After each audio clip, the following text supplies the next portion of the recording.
Hello friends, and today I'm going to show you how to solve your Rubik's Cube without broken it.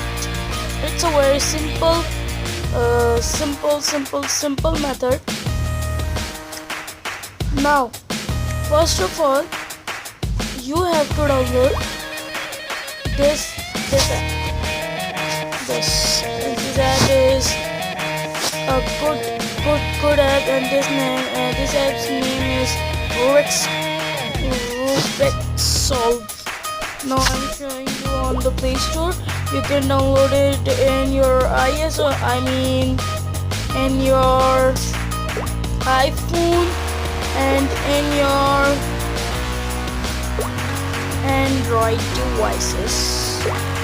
So guys, this is the app.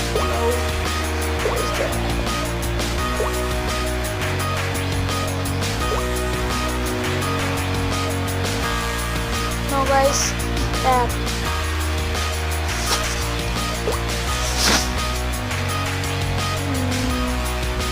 This is the app, guys. I'm tapping on it. You can see, guys, this is the app. Just download it. This is a great app.